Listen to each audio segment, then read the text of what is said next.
God is so good. And went home to see about my wife. Saw my daughter there, son-in-law. They were talking about how good the food was. They didn't say nothing about the church. They said, oh, you should have had some of this and some of that, and it was so good. And I said, well, I won't get a chance to go down there because I'm going to have to take care of her. And bless my soul, they sent in about this many boxes to the house. I don't know who was responsible for it, but God bless you.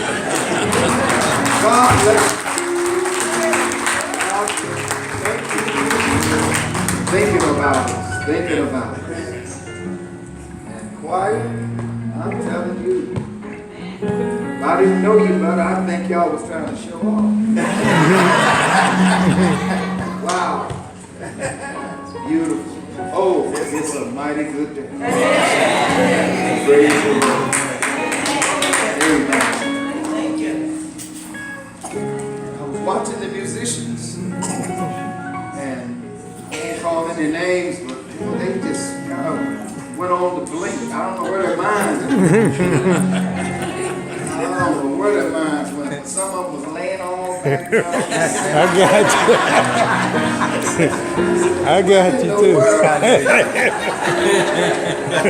Act like Fruitt used to have. That's where I got it from. That's where I got it from.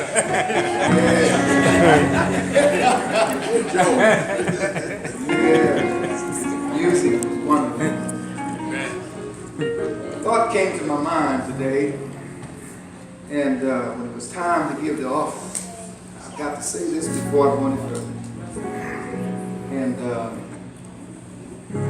time to give the offering, I thought about it. I said, well, you know, today is Sunday. I got to pay this tomorrow, that tomorrow, that tomorrow, this tomorrow, and that tomorrow. And I said, you know, I won't be able to give like I usually give. And then thought came to me, said, it's more blessed to give than to receive. And so I said, well, okay, Lord. Reached on down in my pocket, and I grabbed that, what I usually give, his head. And picked it up, I pulled it out. Before I could get it out of my hands, my deacon here takes all of the videos, Brother Deacon Mike Lewis, came up, gave me a check for my wife, and he put a big old ring on my finger. And this, one of them expensive rings. And it's so heavy. I thought, would you look at this? Amen. Now, I know that made Brother Diggs mad over here because it's got Pittsburgh written on it.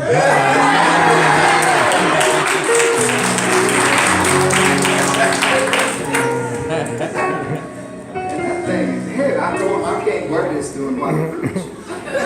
My mind will be thinking about this. And I'm liable to get fired. To fire me and hire, well, one of y'all. I want to let you know that this is how many years? 20 years. 20 years. 20 years here. All right. Some people don't understand the role of the pastor. They don't understand the role that the pastor has. It is a divine commission given by God to go and tell his people that, and I'm going to pick this scripture up here. I'm going to read from Jeremiah, 31st chapter. Jeremiah 31.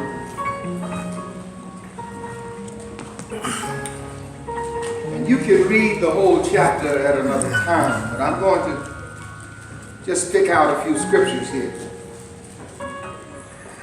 I'm going to begin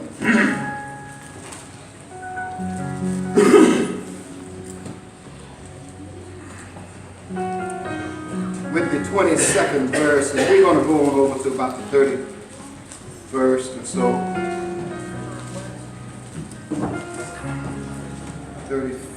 34th. I'm going to start right here. 22nd verse, and it reads like this. How long wilt thou go about, O thou backsliding daughter? And you notice he called daughter, but he mentioned the behavior of the daughter. For the Lord hath created a new thing in the earth. A woman shall compass a man. Thus saith the Lord of hosts, the God of Israel, as yet they shall use this speech in the land of Judah, and in the cities thereof, when I shall bring again their captivity. The Lord bless thee, O habitation of justice, and mountain of holiness. There shall dwell in Judah itself, and in all the cities thereof together, husbandmen, and they that go forth with flocks. See, Pastor Fruitt has been given a flock.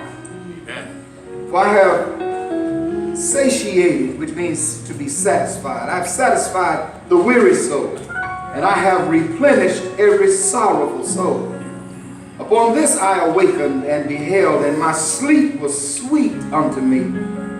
Behold, the days come, saith the Lord, that I will sow the house of Israel and the house of Judah with the seed of man and with the seed of beast. And it shall come to pass that like as I have watched over them to pluck up and to break down, to throw down and to destroy and to afflict, so will I watch over them to build and to plant, saith the Lord. In those days they shall say no more, the fathers have eaten a sour grape, and the children's teeth are set on edge. That's where a lot of our members get their attitudes from. They've been eating sour grapes. But everyone shall die for his own iniquity.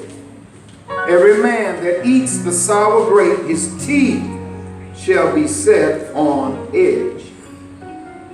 Behold, the days come, saith the Lord, that I will make a new covenant with the house of Israel and with the house of Judah, not according to the covenant that I made with their fathers in the day that I took them by the hand to bring them out of that land of Egypt, which my covenant they broke, although I was a husband unto them, saith the Lord.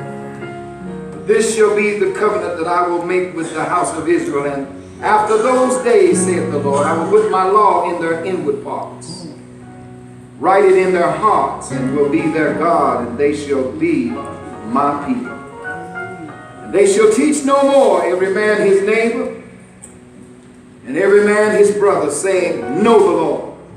For they shall all know me, from the least of them unto the greatest of them, saith the Lord. For I will forgive their iniquity, and I will remember their sin no more. Let the church say amen. Amen. You may be seated. Amen. I will talk to you today about this particular 34th verse. It says, For I will forgive their iniquity, and I will remember their sin no more.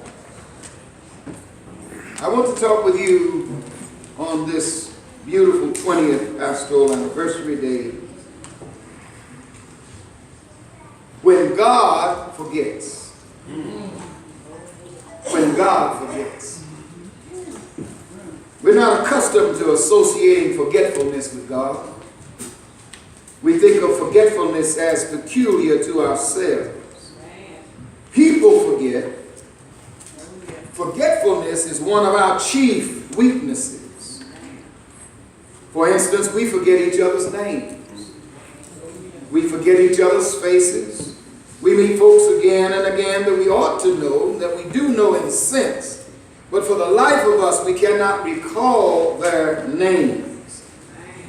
Cannot you remember you're going someplace and someone will come up to you with a big smile on their face and they're so happy to see you, and you are standing there smiling and looking at them going, what in the world is your name?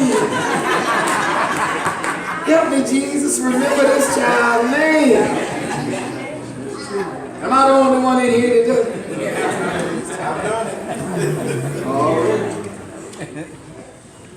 And you have to keep talking to them and keep talking to them, and you hope that they don't ask you. Yeah, you forgot my name, didn't you? They go, oh, no. God knows a liar, don't he? This caused us some embarrassment at times. We say, your face is familiar.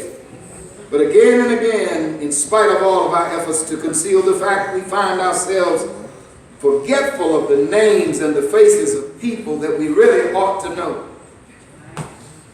Number two, we forget our promises. We forget the pledges and promises that we make to one another. For instance, one day you stood beside a woman who loved you. You promised her that you would live with her according to God's holy ordinance, that you would love, honor, comfort, and keep her in sickness and in health, so long as you both shall live. You solemnly declared that there should be no divorce except for that written in terms of green grass upon one of your graves. But you have not always been loving. You have not always been loyal. You have forgotten your marriage vow. We often forget the vows that we make not only to wives and husbands, but we make promises and we forget the vows that we make to God. That's right. Come on. Come on. Some of us have forgotten promises that we made to Him when we were in deep trouble. Yeah. We made promises to God. We stood before the altar in the church when we became members of the church. We tend to forget our most sacred promises. We forget things. We sometimes even forget those we love. The writer tells a story about a little boy who was waiting on a train. And while he was waiting on the train, he kept looking around, and he was standing there by himself. So the conductor got off the train and asked him, son, what's wrong? He said, we've got to pull out from the station, but I don't want to leave you here by yourself. So finally, he looked around and nobody had come to meet the little boy. Do you suppose that somebody who loved him had forgotten him? There are oftentimes little boys and girls who, they go to school, sometimes with nothing to eat, sometimes nobody to care for them.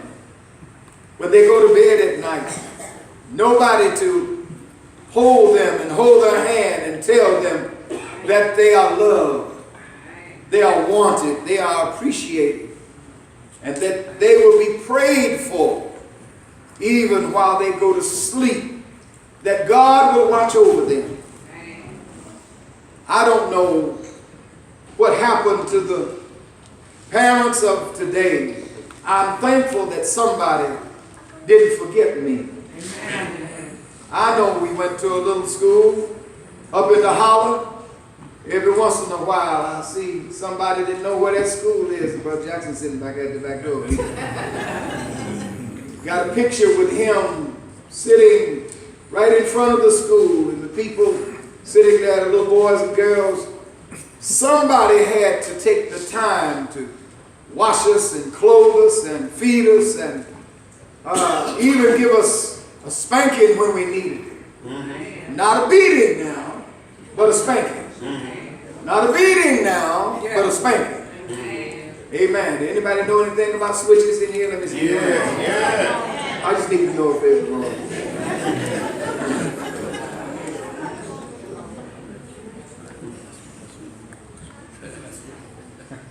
But the little boy didn't have anybody to comfort him. Sometimes the person that we're supposed to love, their heart is aching to hear words of tenderness, the word of security, that I will never leave you, nor will I forsake you. Oh, it's easy to look into the eyes of a beautiful lady. It's easy. And tell her some things. Let me see, how shall I say this? It's easy to talk to a beautiful lady when she's young. But what about when age comes and makes slight alterations? Do you still talk to her with tenderness? Her heart is still as tender as it once was. What about him when he was young and strong? He had one or two muscles rippling in his body. What happens when he gets old and his hair takes a vacation? Fix it, Slade. He still wants you to say to him that you are the toughest, strongest, most wonderful man that I could have ever met. Amen. How blessed I am that God gave me you. Oh, I wish I had somebody. Go ahead. Now,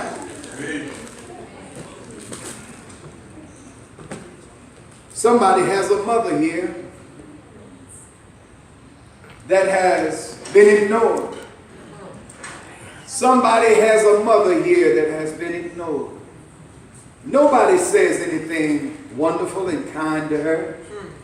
She's worked every day of her life trying to make sure that you had and she didn't have, to make sure that you had.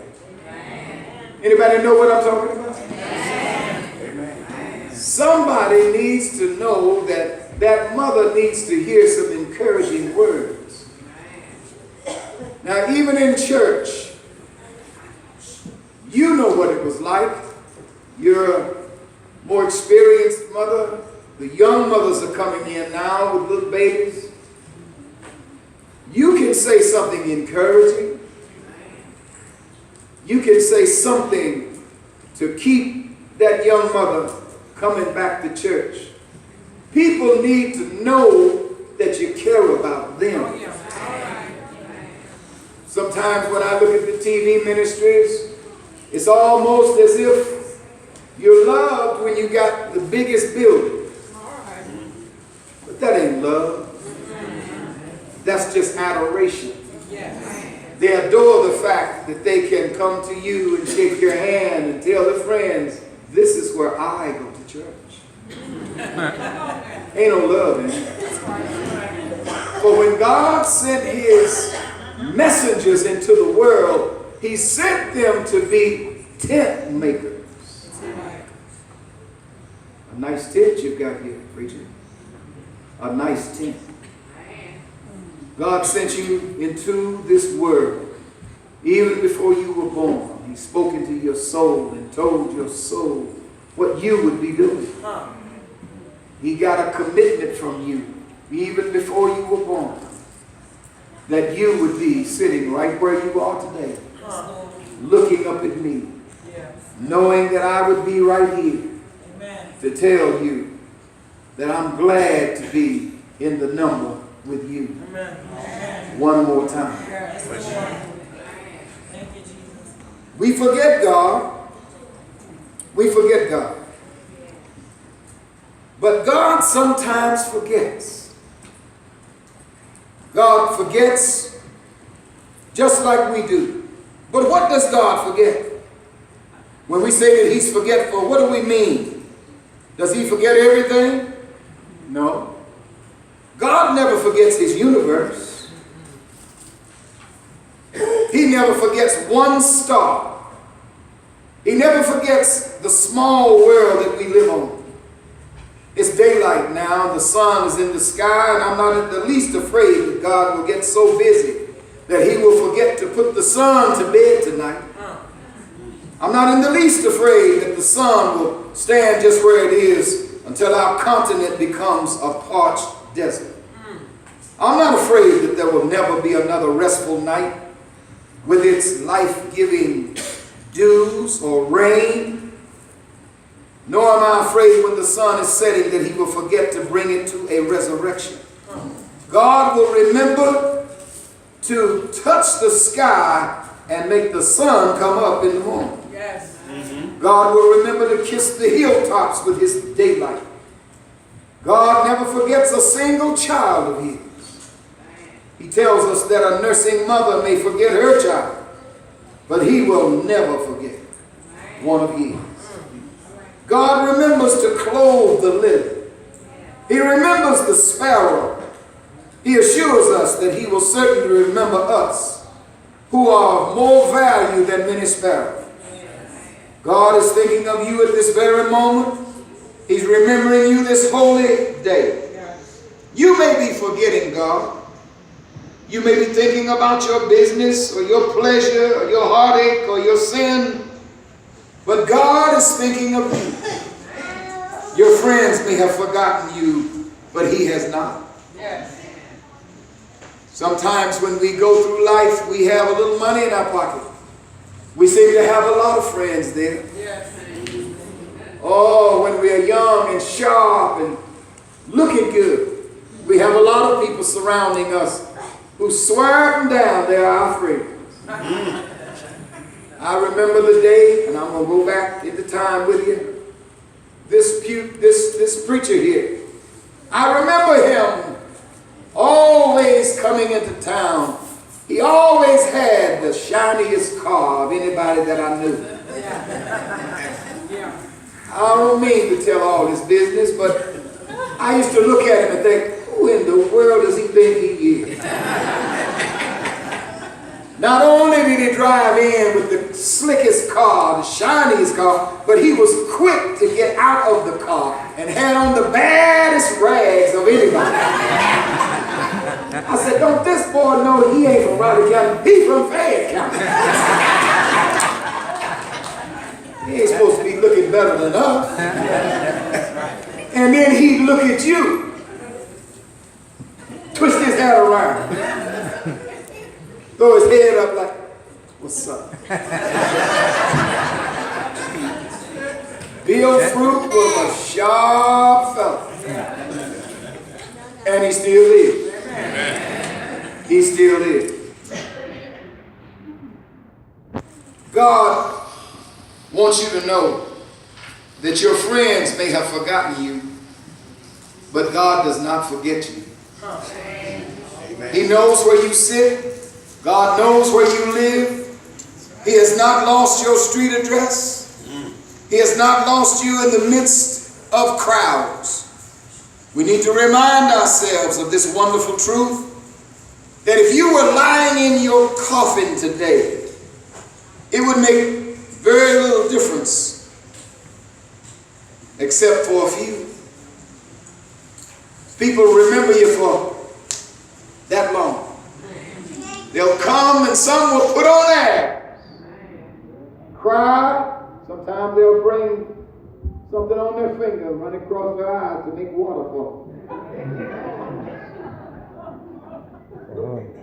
Oh, I've seen it happen. I've been pastoring a long time.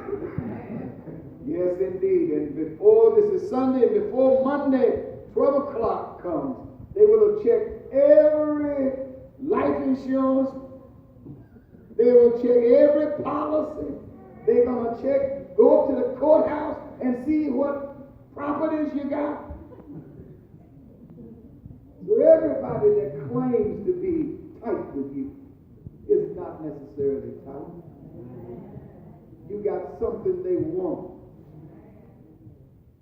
big old world would move on just the same. It would sleep and wake, laugh and cry, but you can know that there is somebody that you do count with. And you count with God. Now, what did I mean when I said all of this? That God does not forget the man who has lost his way. God does not forget him. The scripture says, a bruised reed shall he not break, and a smoking flax shall he not quench. Our Lord has a place in his heart for the wounded. Sometimes people in the church are not necessarily holy all the time. Some of the people that we run into are church hurt. Some of the worst hurts you can have is a church hurt. Somebody spoke about you when you came to church, and they spoke in a way that did not please God.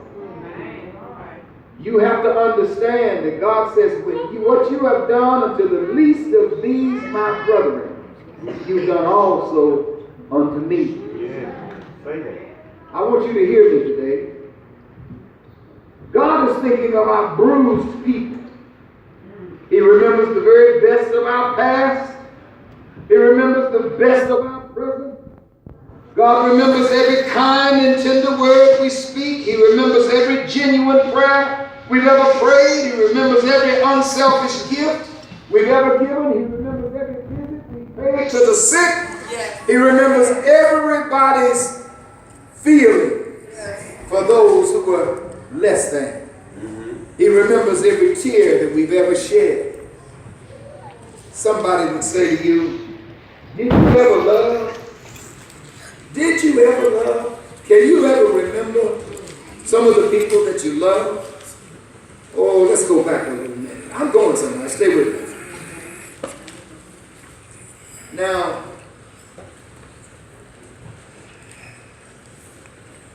one of the things that we forget some of the lies we told. What we do. Because sometimes, a long time ago, you were telling somebody some pretty lies, perfect lies. And they was believing every bit of it. Then time rolled on, you rolled out, and years went on, and then you see them years later. And they're going to tell you some of the lies you said. You told me, you said, no, I didn't say that. Oh, yes, you did. You forgot you said it. But God didn't forget. And you know what you got coming? Somebody is going to meet you and tell you some pretty perfect lie. Oh, it's time for a commercial break right now.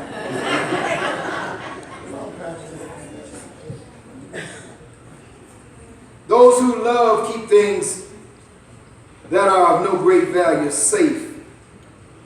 Christ has a heart like that.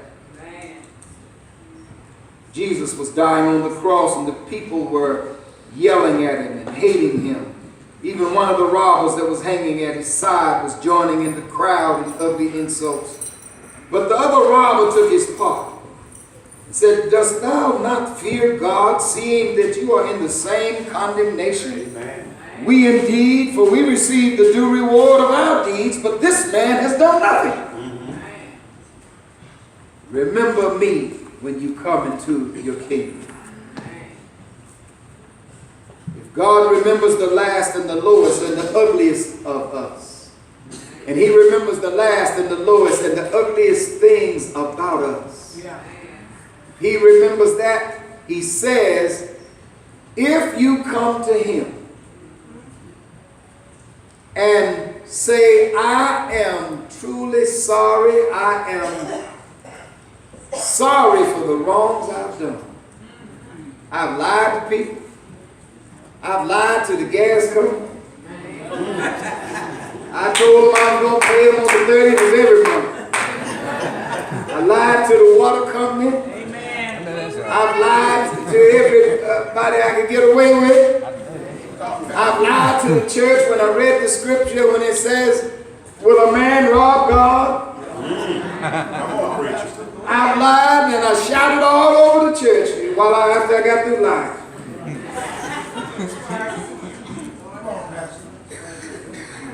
But God says, even if you lie, he said, I will forgive you if you come clean with me. Now, what would make a man come clean with God? I can tell you why he'll come clean. Because if God spoke to you, you'd be scared to death. Because his voice is a roar of many waters. His voice cannot be heard because the mountains begin to tremble. So what does he do? He sends a messenger to go tell his people who have lied with almost every breath. Choir members lie when they say, I love the Lord. He heard my cry. Deacons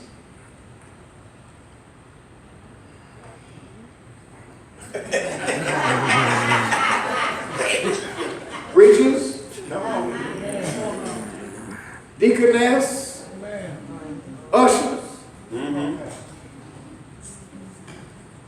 members. Come on. I don't think anybody escapes when it says sin must be repented of. So what does God do? He sends a preacher, a messenger. Who in their right mind would go and want to be in charge of a group of unholy people? You got to be called into this. Come on, preacher. You got to be committed into this. Because people will destroy the preacher. They'll destroy the preacher's family. They'll talk about your wife, your husband, your children. Say nasty things.